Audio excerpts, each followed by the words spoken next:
Halo, selamat datang di Summit Climb. Dalam video kali ini saya akan mereview tentang kamera GoPro.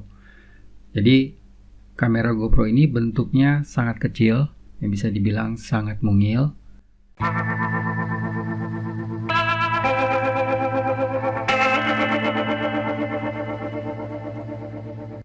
Meskipun bentuknya kecil dan mungil, tapi GoPro ini sebetulnya bukan kamera sembarangan atau bukan kamera biasa. Karena GoPro itu pernah dibawa keluar angkasa ya, ditempel di sebuah roket, dan kemudian GoPro juga pernah jatuh ke lahar dan merekam lahar sampai akhirnya GoPro terbakar.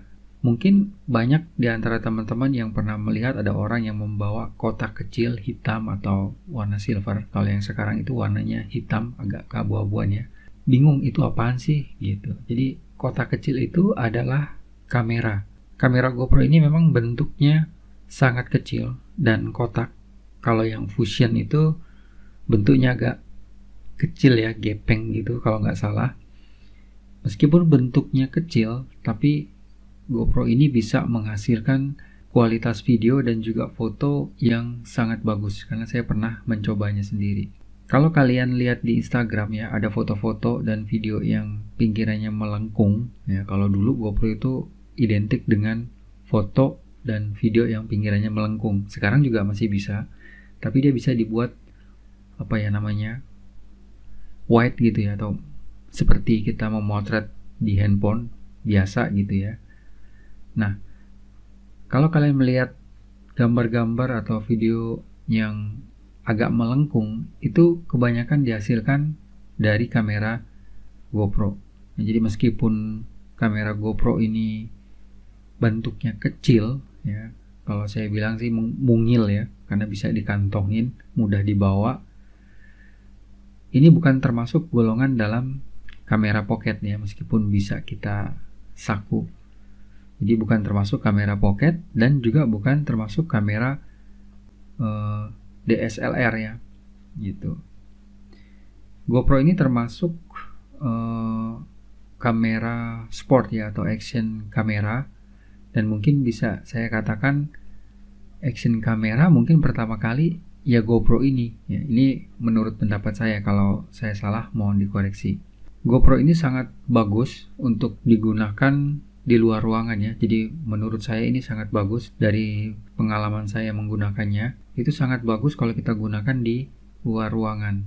Di dalam ruangan juga bagus, tapi kadang kalau itu cahayanya kurang, itu gambarnya kurang bagus ya. Agak kurang bagus kalau menurut saya. Jadi mulai dari jam mungkin 10 ya, atau jam 11 sampai jam 3 gitu, itu gambarnya bagus sekali. Apalagi kalau jam 11 sampai jam 2 siang, itu saya paling suka ngambil gambarnya ya. Ini gambarnya bagus, apalagi kalau cerah dekat pantai atau di salju gitu, itu bagus sekali gambarnya. Karena saya tinggal di Bali, ketika saya ngambil di pantai itu gambarnya bagus sekali di jam-jam itu. GoPro ini sangat cocok digunakan untuk orang-orang yang suka berpetualang ya, dan juga olahraga outdoor, misalnya seperti bersepeda, motocross, surfing, diving, panjat tebing, terjun payung. Ini sangat bagus ya digunakan karena sangat simpel ya, bisa pakai tongsis gitu, bisa kita pakai, taruh di helm bisa, taruh di badan bisa, aksesorisnya banyak gitu ya, taruh di stang sepeda bisa, taruh di mobil juga bisa, di mana aja bisa gitu ya, bahkan di luar mobil.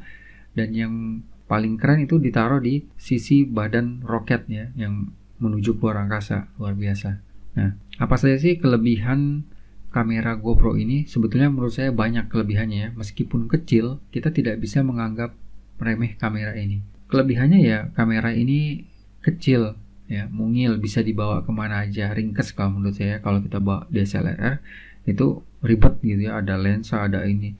Nah, kamera GoPro ini kecil, jadi kita bisa bawa dengan tas yang kecil. Kemudian yang kedua, mudah dibawa kemana-mana ya. Kemudian kualitas foto dan juga video ini nggak kalah bagus dengan kamera besar lainnya. Bahkan bisa menghasilkan 4K. Aksesorisnya banyak banget, percaya deh. Bakalan bingung dan gelap mata kalau kalian sudah mencari aksesoris untuk GoPro. Kemudian GoPro ini juga bisa dikontrol lewat smartphone. Jadi kalau kalian mau motret gitu ya pakai tongsis. Kan GoPro nggak ada layar di depannya ya, seperti kamera mirrorless gitu yang bisa di flip, kita bisa melihat ya.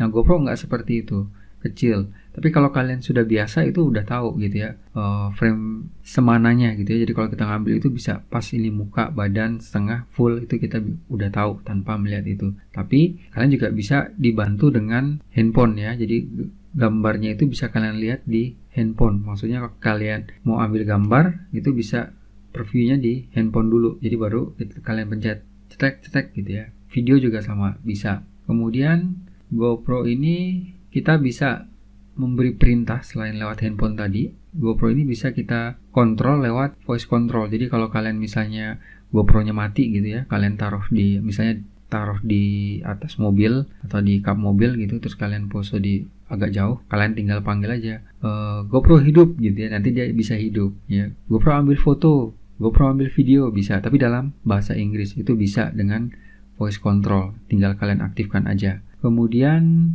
selanjutnya adalah GoPro ini tahan goncangan dan juga tahan air ya. Jadi kalau GoPro yang baru sekarang ini, kalau kita hujan-hujanan atau berenang di kolam renang gitu ya, pakai tanpa casing untuk menyelam itu bisa. Jadi tanpa casing untuk menyelam dia bisa kalau untuk di kolam. Tapi kalau untuk di laut, saran saya sih harus gunakan housingnya. Karena apa? Karena air laut ini menurut saya agak jahat ya. Jadi kita sebisa mungkin mengamankan kamera kita walaupun dia bisa ya. Kalau kedalaman sampai lebih jauh ya kita harus menggunakan housing. Kemudian GoPro ini punya fitur stabilisasi yang mungkin belum pernah ada di GoPro sebelumnya. Jadi GoPro yang baru itu kita sudah ada fitur ini. Kemudian GoPro yang baru gitu ya, itu kapasitas baterainya cukup besar ya. Tidak seperti GoPro yang sebelumnya. Kemudian kualitas suara ya, kualitas suara ini saya bilang cukup jernih karena GoPro ada pilihan untuk mengurangi suara angin dan juga suara air. Bahkan kalau kita taruh di air itu suara air bisa tidak terdengar. Itu hebatnya. Sebetulnya masih ada kelebihan kenapa kita menggunakan kamera GoPro. Ada banyak kelebihan yang lain yang bisa saya sebutkan, hanya itu. Harganya ya, harga kamera GoPro ini menurut saya cukup murah. Cuma ya, itu kita hanya baru dapat satu kamera, satu baterai, satu kabel data ya. Untuk ngecas juga bisa, untuk ngambil datanya, data-data foto, data-data video dengan kabel ini. Jadi kameranya kita colok, kemudian kita colok ke komputer. Dan kita dapat juga kayak apa ya namanya, saya nggak tahu namanya ini. Kayak ada stiker gitu, stiker yang bisa kita tempel di helm atau di mana aja kita mau, di dashboard mobil atau di mana aja untuk menaruh kamera GoPro ini. Jadi kita dapat dua itu aja dengan harga berapa ya, kemarin waktu itu saya beli 6 juta kalau nggak salah, 6 juta kurang. Jadi kita cuma dapat itu. Ya bisa saya bilang murah tapi belum termasuk charger ya. Jadi kita bisa ngecas GoPro langsung dari kamera, tapi saran saya gunakan charger khusus ya, seperti charger milik GoPro. Memang ada mungkin yang bajakannya, tapi saran saya gunakan yang asli. Kenapa? Saya tidak perlu sebutkan karena kadang-kadang itu bisa merusak baterai, kadang-kadang ya menurut saya kurang bagus aja sih begitu. Jadi kalau bisa gunakan charger yang asli. Nah, GoPro juga pernah ya merekam kegiatan seorang astronot. Kalau kalian lihat ya ada videonya. Dan GoPro juga pernah dibawa keluar angkasa, ditempel ya kameranya. Kalau kita lihat dalam video ini, kamera GoPro itu kalau nggak salah ini ditempel di badan atau sisi roket ya, sewaktu dia hendak keluar angkasa. Jadi keren banget. Standby for terminal count at T-10, 9, 8, 7, 6, 5, vehicles armed, 3, 2, 1, fire. Missile away.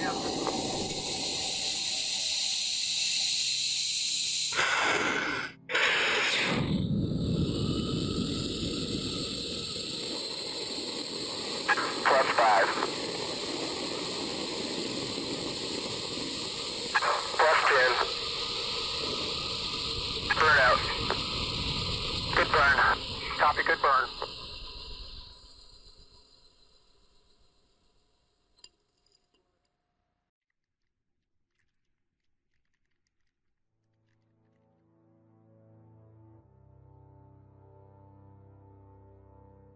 Kalau dulu ya, kalau roket mau terbang gitu keluar angkasa, kita hanya bisa mengambil gambar itu dari kejauhan ya, jadi kelihatan asapnya aja gitu atau apinya aja, lama-lama kecil kemudian hilang. Nah sekarang dengan adanya teknologi ini ya, GoPro bisa merekam gitu ya proses peluncuran roket. Wah seru banget kalau kalian lihat video ini. Kemudian GoPro juga pernah merekam lahar panas ya, jadi lahar kan jalan itu ya seperti itu. Nah seperti yang di video ini tanpa sengaja fotografernya ini menjatuhkan kamera GoPro, kemudian GoPro ini masih merekam lahar walaupun pada akhirnya kameranya terbakar juga ya. Untungnya filenya masih bisa diselamatkan. Jadi bagus nih kalau kita lihat. Oke, jadi itu aja review saya kali ini tentang kamera GoPro. Semoga videonya bermanfaat. Sampai ketemu di video-video selanjutnya. Terima kasih.